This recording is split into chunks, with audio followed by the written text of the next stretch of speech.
So we're here with Sean Oakes from Backpack Interactive.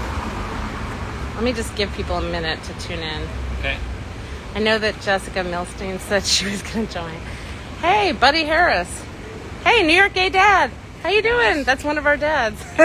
Here's another dad. And Diana Prjansky says hi. Oh, she's like, we're in Jamaica. We can't make it. Wow. Yeah, she's escaped. Yi Wong. Oh, there's a bunch of people on. Okay. That's so funny. People I've seen lately. Very few and far between. Yeah. So we're doing a Stoop visit with Sean Oakes on one of our other family Stoop. We borrowed from them. And Carroll Gardens.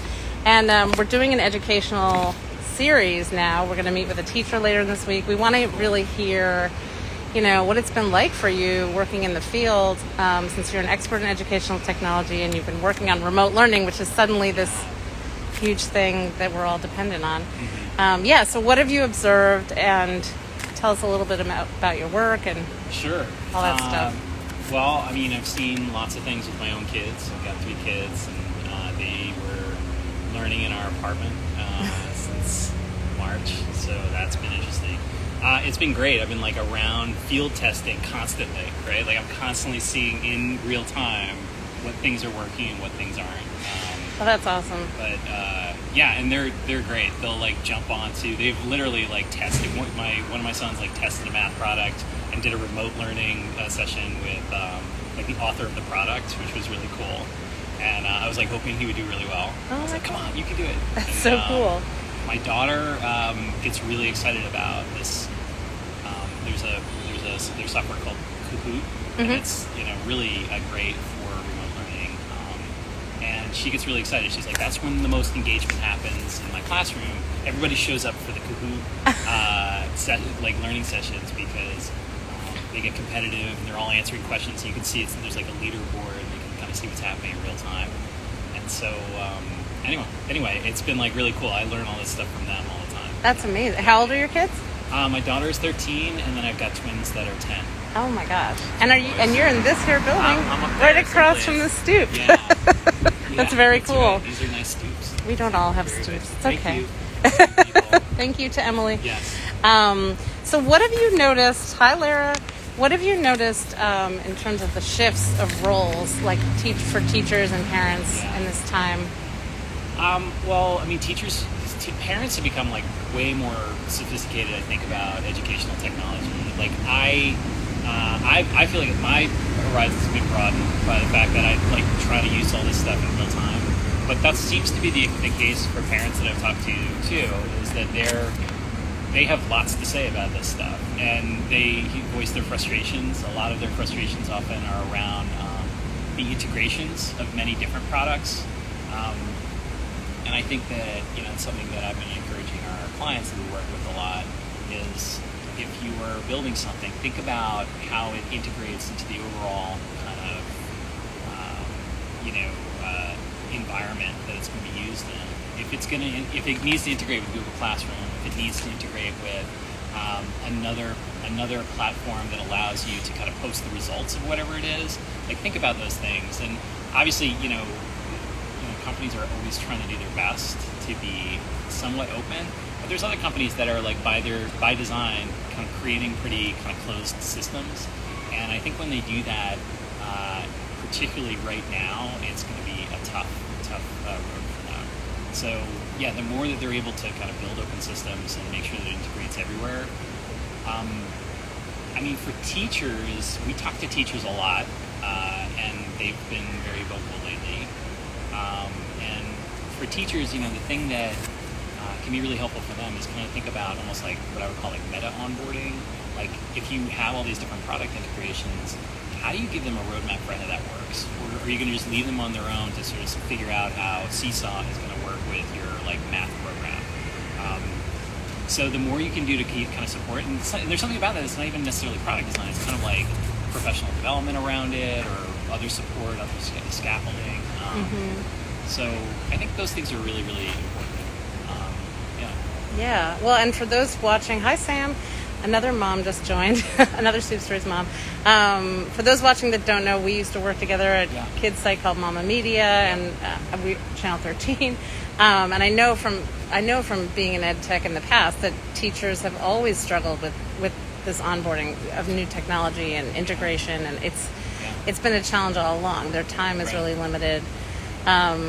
And I wonder are they sharing the responsibilities now with the parents, or is it? Yeah, I mean, absolutely. I mean, that's the thing is the parent is playing such an active role that when you think about what onboarding means, it has a very, very different meaning now. You can't just sort of like give teachers like, hey, click here to do this. You know, again, it really needs to be thought of in its total environment, in the whole kind of ecology of it. So, you know, thinking about that, I mean, I like before quarantine, a lot of the things, the user testing that we did that was always like the most interesting to me was when we got to see it being used in a classroom, not just doing like a video share and watching where someone's going to click in your software, but actually going into a classroom and observing. And you can't, it's really difficult to do that in a way right now because the classroom is now somebody's home. And what does that really mean? Like, where are people falling down? Where are kids getting stuck? Where are parents getting stuck? And like the teachers now, like also their IT help, right? Like they're creating. I keep saying like teachers are now our user experience designers. They're creating a user experience by stitching together 4 different pieces of software, and then kind of sending that out into a virtual kind of classroom, right? And then the parents are trying to kind of pull that apart. Did they come up with the right onboarding? Did they explain what the steps were really well? Is it going to work if they just click and try and start something? Yeah. If it doesn't, like, what do they do? Lara's saying it's a little hard to hear. If you can speak up. I think it's the subway, but I think just a little, big voice, breeze, as I say to the kids. Thanks, Lara. So what, I'm also curious about the biggest challenges, I'm curious about the digital divide.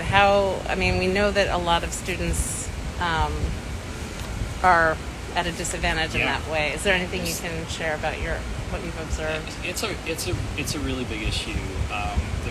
This has exposed so many issues around equity and access. And when I talk about how things are getting used in the home, I'm immediately talking about a model where there's a kid and there's a parent who has all kinds of time and patience to deal with it, and of course that's what's happening everywhere, and that is not at all what is happening. You have lots. We're reading all about this, right? Where the older sibling has to help the younger sibling, and so everybody's kind of at a loss. People are struggling with just the infrastructure of their own home, right? Their Wi-Fi, access to Wi-Fi. Can you complete these assignments on your parents' mobile phone? It's kind of incredible, and I think that there's issues that are bigger than the software. There really are. I think you need to do our best. Like, we need to do our best as we're working with developers to think about how you're going to create like a asynchronous experience, so that something doesn't necessarily have to be done in real time, because you don't know necessarily when it's going to be done. It could be that when the parent is done with their workday, then they're working with the student to try and finish things up. It could also be that you need to be thoughtful about making stuff work really well offline, because you may not always have connectivity that you want. Yeah. There's other just things hold you for can the do. subway. Oh, okay. We have an overhead. This is so Brooklyn. We have a subway running by. Why can't I see it in the shot? It's overexposed. Hey, let Brooklyn sleep. Bye, F train.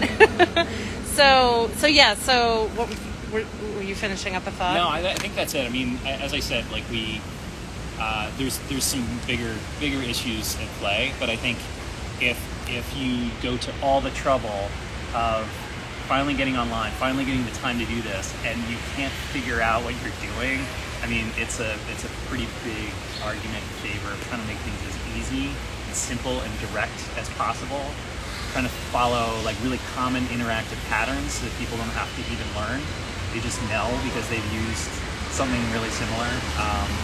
So the more we can do that, I think the more equitable we can get. Yeah. Learning in the streets. It's all about the kids. Play in the streets. It's all about the kids. Yeah, as a parent yourself, what have you noticed? What are your biggest frustrations and challenges? I mean, there's a lot of like really specific things, but I think it goes back again to that idea of like integrations, like trying to get this thing to work with that thing. There's a lot of challenges in that. I definitely had some moments there where I was like, look, if this is hard for me to do, and I do this all day long, I like think about this stuff all day long. Everyone, has got to be totally lost. I was just going to say, no, that's crazy. And how have you been, we ask everybody this question, how have you been coping with COVID overall, your family and, in general? We're pretty nervous about this fall. There's so much uncertainty. We know how hard it was and how burnt out we were when we got to June, just crazy burnout. We've been trying to find opportunities to get our kids out, for us to get out a little bit. But I think going into this fall, we don't know what to expect, and I think no one really knows how this is going to go. I was saying for like the last 2 months, I was like, well, it doesn't matter if they have a hybrid model. I'm going to keep my kids. They're going to be fully remote. And then just this week, we're like, maybe we'll do the hybrid model and see how it goes because the infection rate has gotten so low. And so we're just, it's like, ask me tomorrow, and I'll probably have a completely different take on it. It's tough to know. Right. Oh, so I know there's people tuning in from all over, but what can you just describe to those who don't know in New York City what the hybrid model is? Yeah, well, New York City, the hybrid model is you can go back to class 2 days a week or 3 days a week, or you can be fully remote, and you can kind of opt for that. I think if you opt for fully remote, then you can't change your mind on that until November.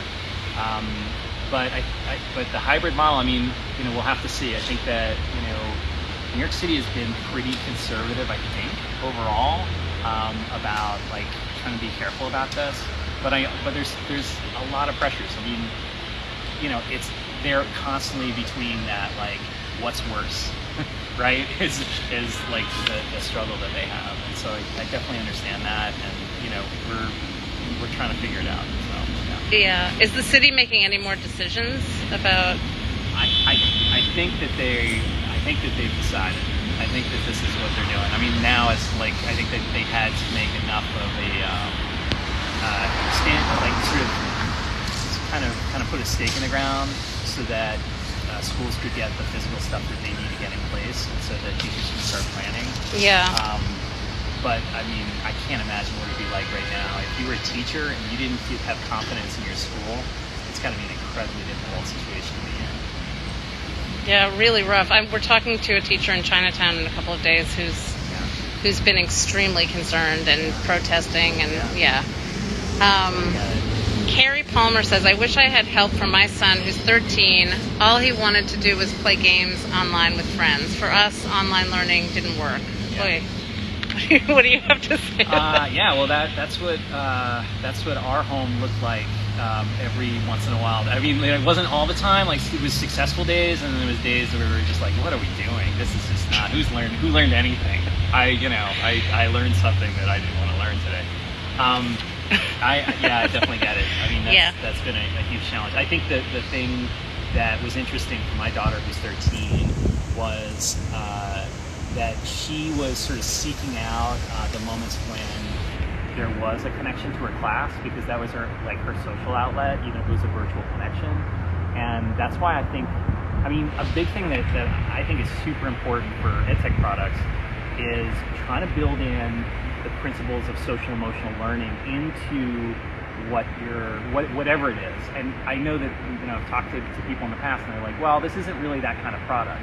But I actually believe that you don't have to be a social emotional learning product to incorporate all these really, really important aspects of that. And a lot of it is about collaboration and trying to make collaboration itself really engaging.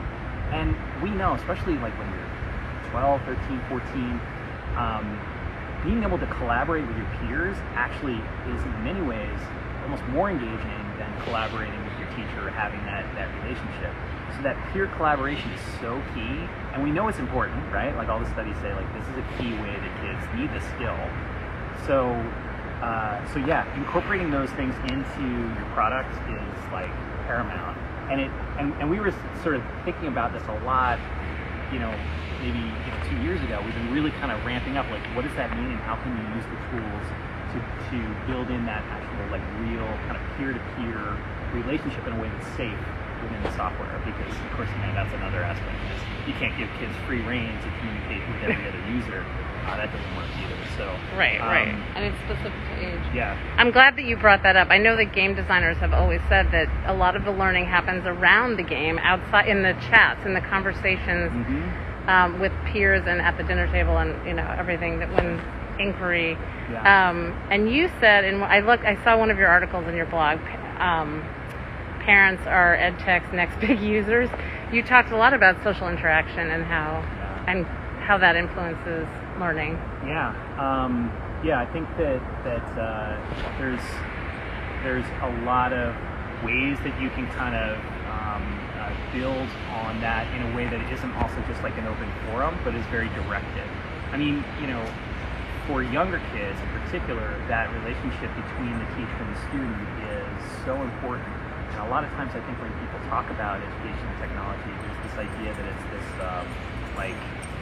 thing that you can just go off and go do, and it'll teach you. Right. And I really believe that the most powerful software is the ones that really augment that relationship between the teacher and the student, and give the teacher the toolkit and save them time whenever it can, and use technology in a way that becomes more of a tool than some sort of replacement for them in any way.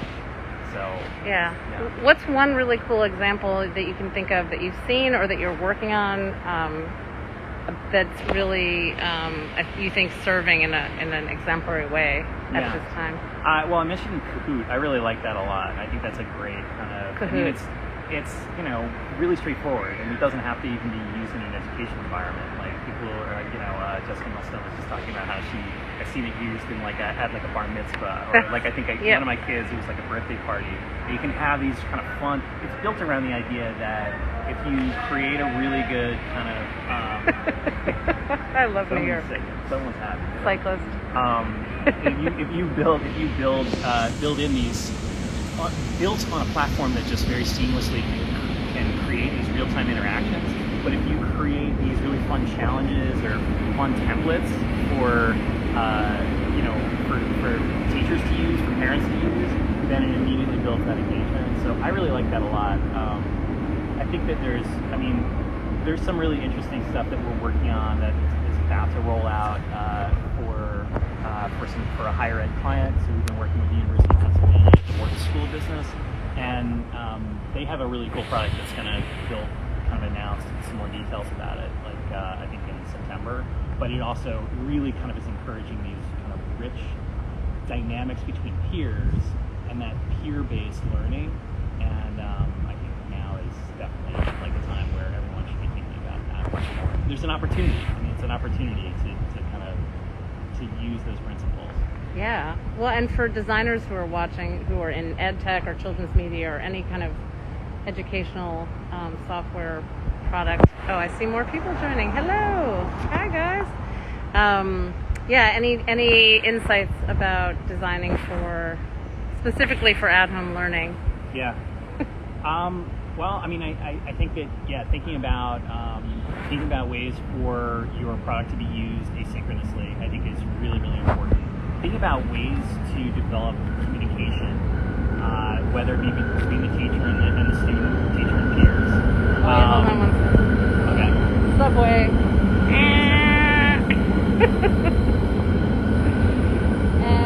I think there's smart ways to use AI to save teachers time. I think that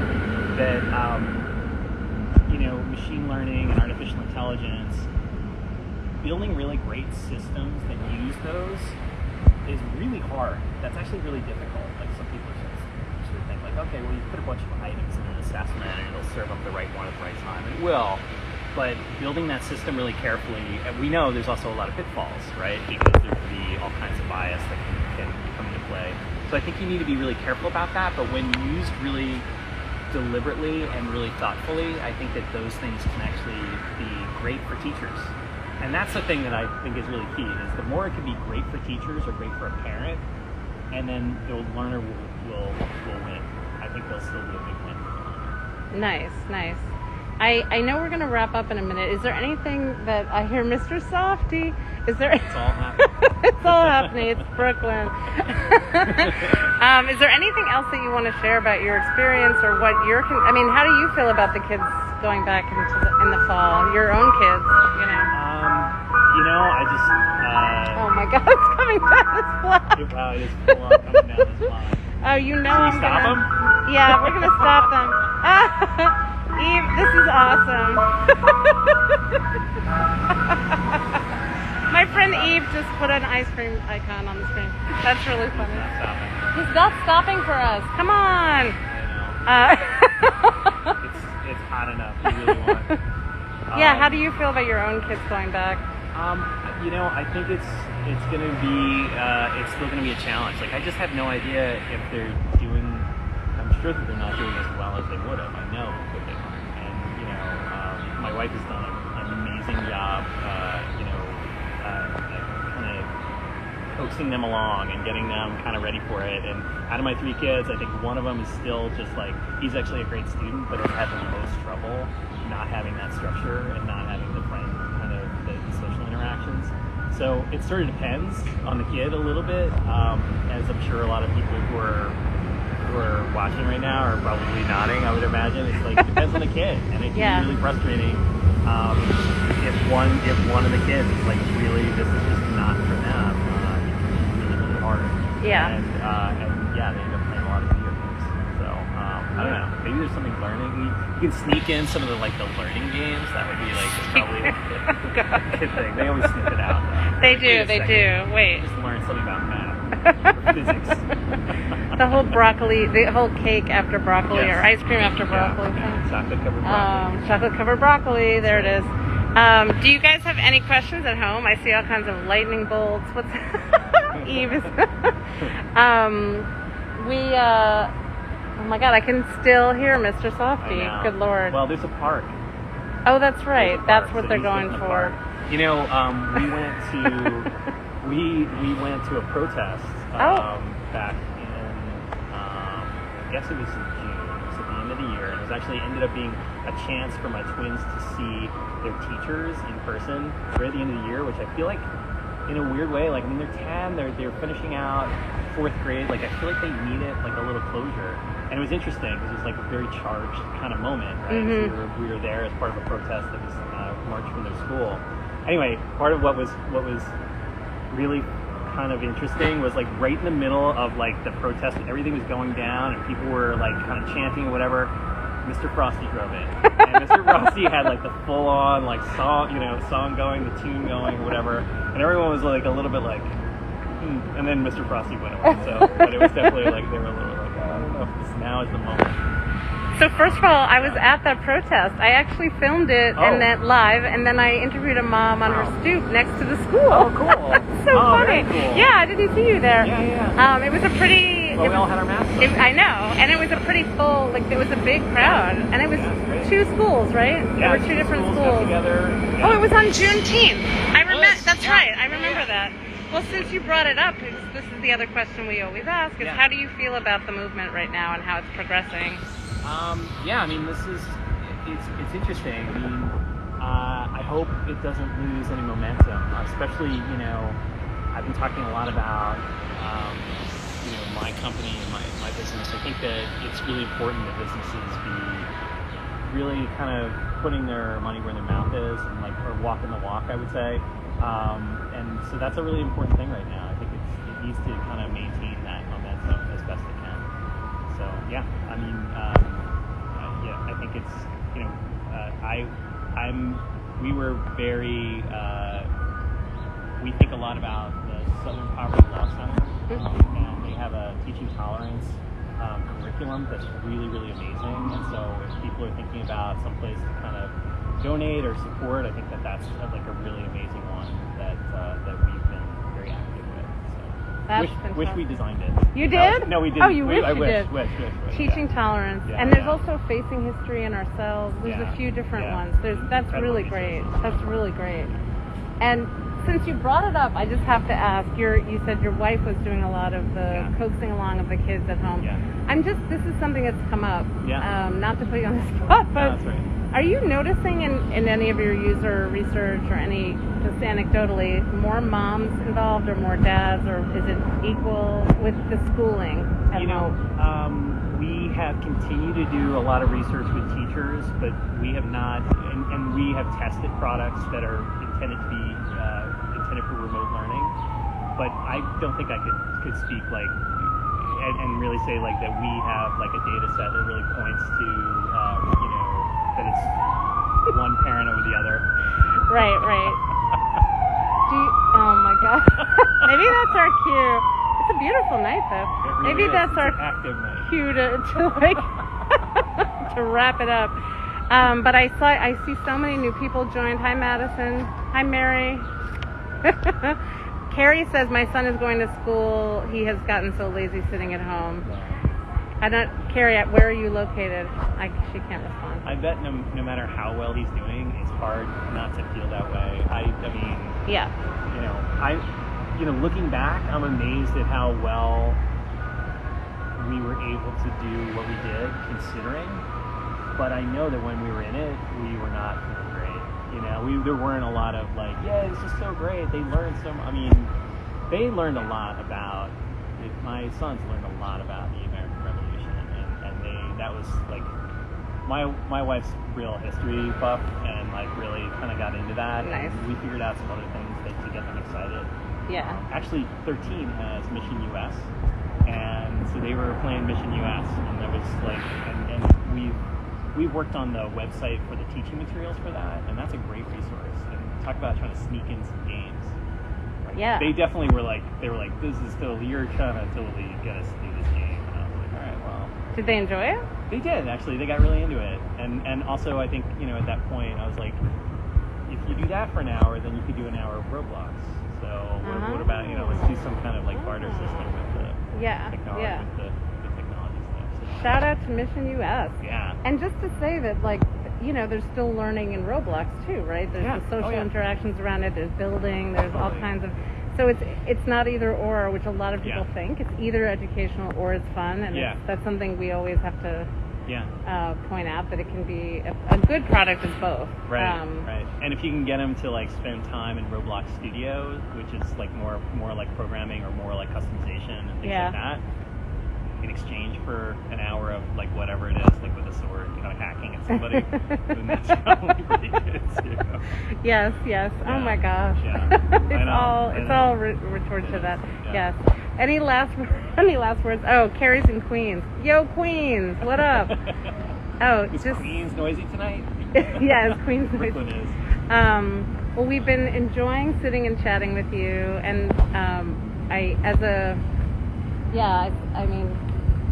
as a parent who's about to head back into school to fall, I wish you all the best. And as an educational technology guy, you're in an interesting position of knowing, being an expert at home, but still trying to figure out all this like the rest of us. Right, we're trying to make it better. Yeah. If anyone's watching right now and they're thinking oh, you're the guy, you're the guy to blame. Really, we're trying to make it better. It's all about making it easier and making it better. So.